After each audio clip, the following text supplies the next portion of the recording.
नमस्कार दोस्तों, जय हिंद, वंदे मातरम। दोस्तों मैं आपके साथ जयसवाल सर। दोस्तों बात करने वाले maths pedagogy practice set number 9 की बात करेंगे। 15 बेहतरीन लाजवाब क्वेश्चन करेंगे, साथ ही साथ दोस्तों एक मॉक क्वेश्चन भी रहेगा।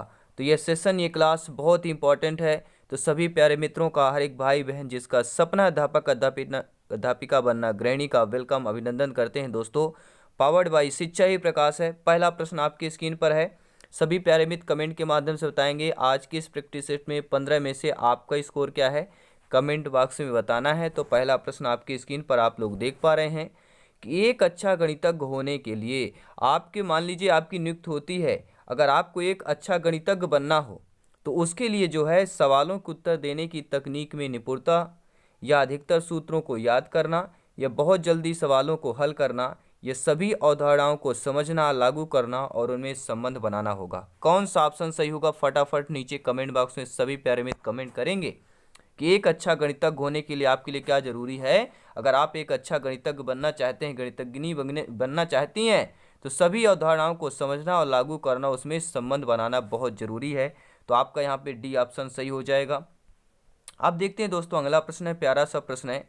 प्रश्न यह है कि किसी प्रकार के मूल्यांकन का मुख्य अभिप्राय विद्यार्थियों को फीडबैक देना है। यानी कि जो किसी भी प्रकार का, या किस प्रकार की मूल्यांकन का, ठीक है। अब मूल्यांकन का प्रकार बताना है कि किस प्रकार के मूल्यांकन का मुख्य अभिप्राय जो है विद्यार्थियों को फीडबैक देना है। यानी विद्यार्थियों का फीडबैक किस मूल्यांकन के, या किस मूल्यांकन पर दे सकते हैं आप।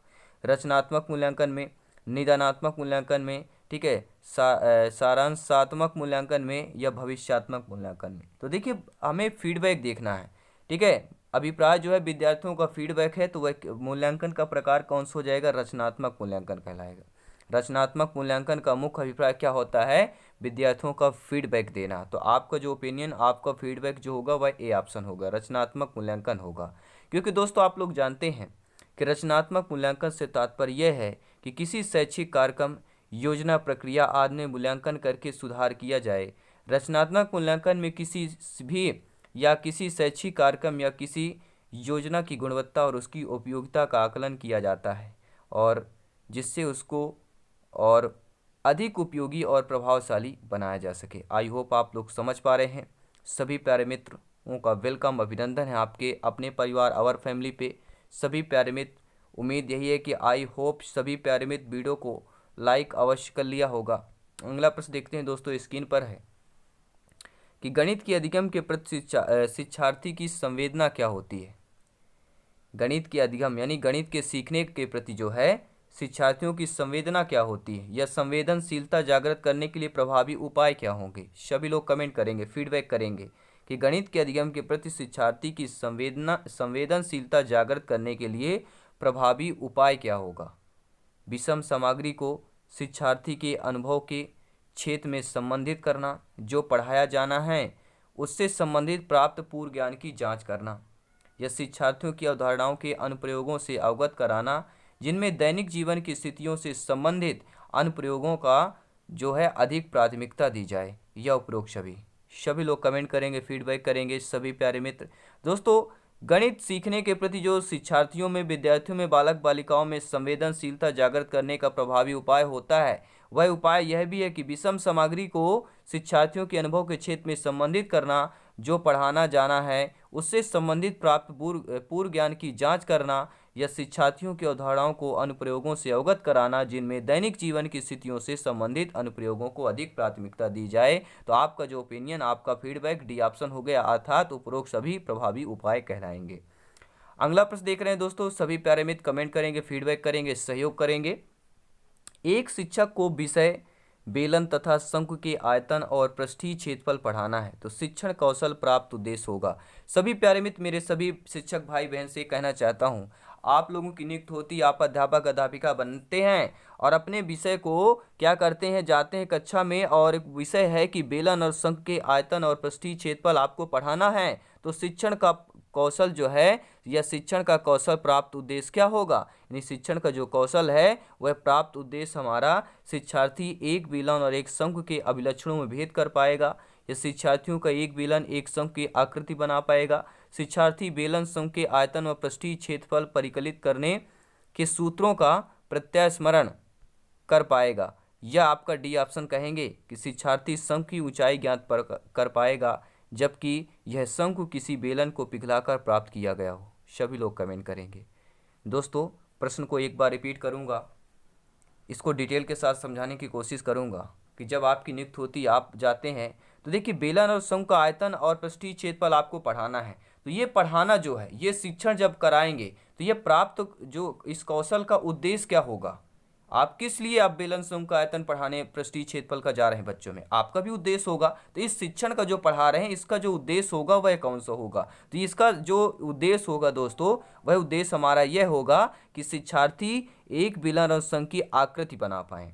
कैसा है, बेलन और शंकु, शंकु को तो सभी लोग जानते हैं ऐसी आकृति होती है, ठीक है, ये हमारा शंकु बन गया, ठीक है। और बेलन तो सभी लोग जानते हैं, जिनमें आपके ये हो गया आपका बेलन, ठीक है, और ऊंचाई h होती है, इनमें दो त्रिज्याएं होती है, एक r1 होता है, एक r2 होता है, सभी लोग जानते हैं, ठीक है।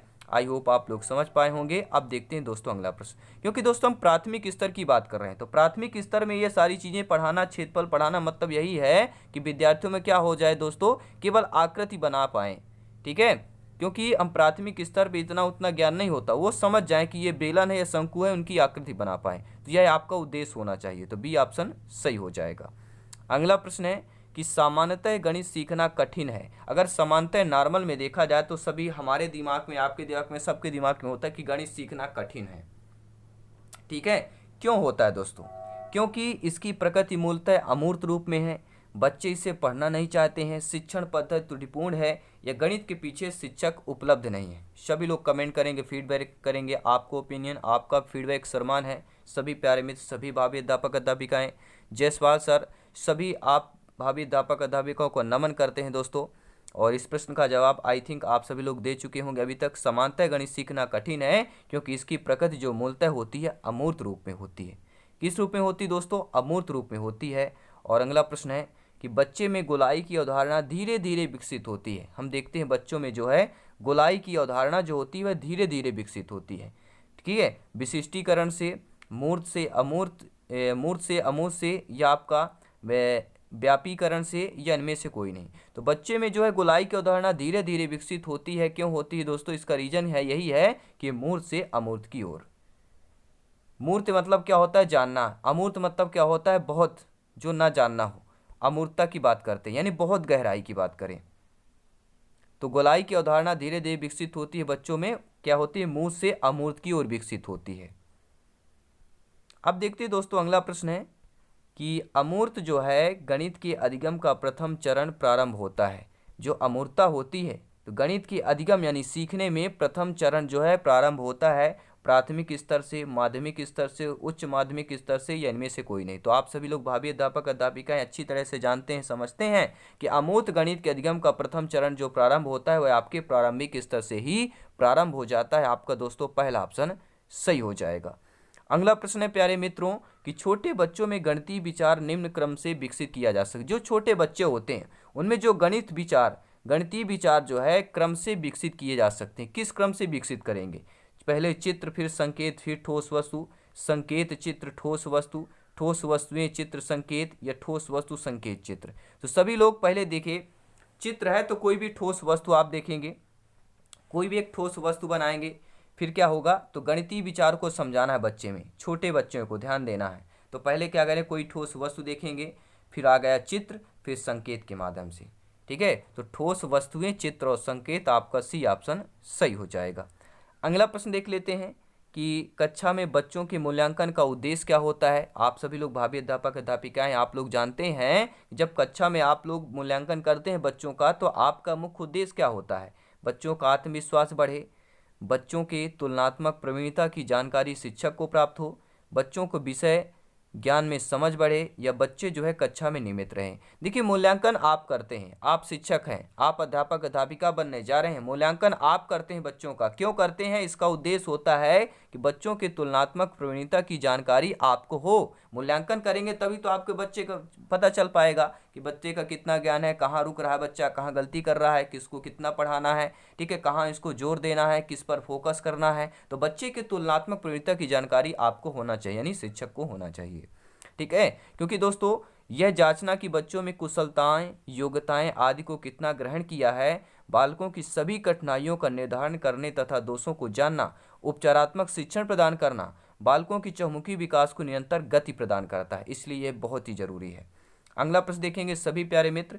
एनसीएफ 2005 नेशनल करिकुलम फ्रेमवर्क राष्ट्रीय पाठचर्या रूपरेखा 2005 के अनुसार गणित शिक्षक होना चाहिए। अगर आप शिक्षक गणित के शिक्षिका बनने जाएंगे तो आपका यही बताया गया है, जो एनसीएफ 2005 है उसके अनुसार गणित शिक्षक जो है बाल केंद्रित होना चाहिए, शिक्षक केंद्रित होना चाहिए, पाठ्यवस्तु आधारित होना चाहिए या उपरोक्त सभी होना चाहिए।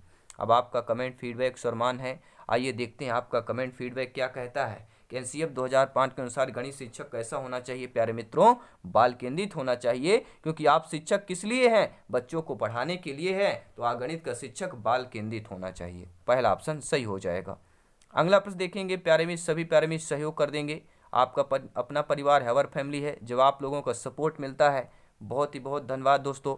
ठीक है, दिल को एक सुकून मिलता है कि चलिए सभी प्यारे मित्र सहयोग करते हैं। अगला प्रश्न है दोस्तों, मूल्यांकन किया जाता है। आप लोग जो है मूल्यांकन करते हैं, बच्चों में क्यों करते हैं? मूल्यांकन उपलब्धि की जांच करने के लिए किया जाता है, अस्पष्ट अवधारणाओं का पता लगाने के लिए, या कक्षा में प्रोन्नति के लिए, या प्रतियोगिता की भावना को जागृत करने के लिए। तो दोस्तों सभी प्यारे मित्र कमेंट करेंगे कि मूल्यांकन किया जाता है। मूल्यांकन क्यों किया जाता है दोस्तों? मूल्यांकन किया जाता है किस लिए किया जाता है? आपकी जो उपलब्धि हो, बच्चे ने जो पढ़ा है, आपने जो पढ़ाया बच्चों को, तो बच्चे ने कितने उसमें उपलब्धि प्राप्त की है, ठीक है, उसकी जांच करने के लिए, तो उपलब्धि की जांच करने के लिए मूल्यांकन किया जाता है। अगला प्रश्न है कि एक विद्यार्थी गिलास में भरे हुए पानी को गिलास का आयतन बताता है, छात्र को स्पष्ट नहीं है। दोस्तों आप लोग जब गणित के अध्यापक अध्यापिका बनेंगे, शिक्षक में, ठीक है, क्लास में जाएंगे, तो आपका एक बच्चा है कि जो विद्यार्थी है, गिलास से भरे हुए पानी को क्या है, गिलास से एक भरे हुए पानी को क्या बताता है दोस्तों? उसका आयतन बता रहा है। किसका आयतन बता रहा है? ठीक है, किसका आयतन बता रहा है? पानी गिलास का आयतन बता रहा है। छात्र को स्पष्ट नहीं है। छात्र को किसका स्पष्ट नहीं है? छात्र को आयतन की इकाई का स्पष्ट नहीं है, क्योंकि एक विद्यार्थी गिलास से भरे हुए पानी को गिलास का आयतन बताता है दोस्तों।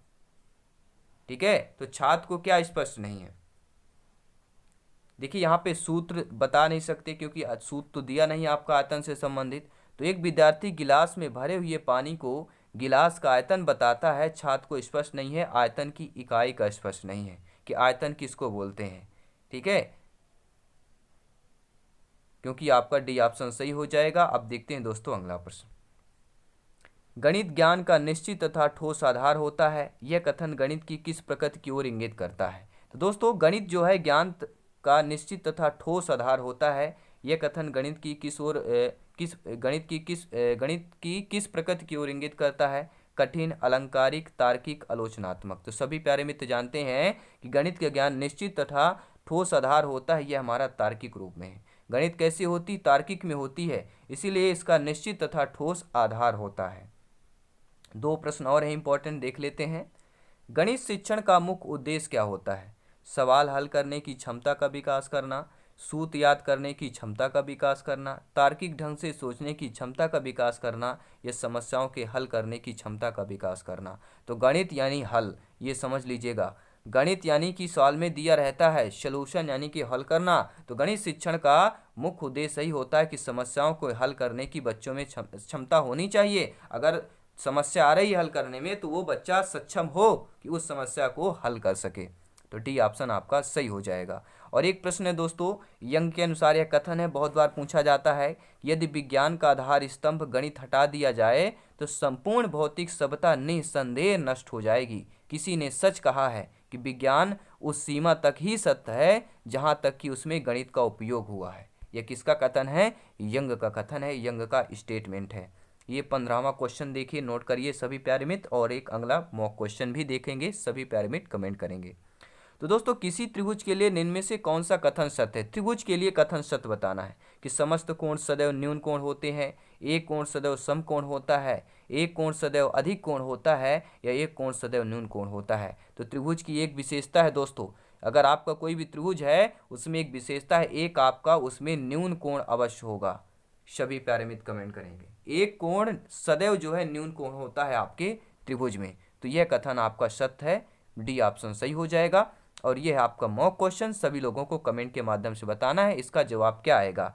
कि बताए गए नियमों को उदाहरण में प्रयोग कर उनकी पुष्टि करना किस शिक्षण विधि से संबंधित है। जो बताए गए नियम होते हैं उनको उदाहरण में प्रयोग कर उनकी पुष्टि करना किस शिक्षण विधि से संबंधित है। आपके निगमन, संश्लेषण, आगमन या विश्लेषण की बात करेंगे। यहाँ से बहुत ज़्यादा प्रश्न पूछे जाते हैं। अब आपका कमेंट क्या आता है, मैं फीडबैक देखूंगा।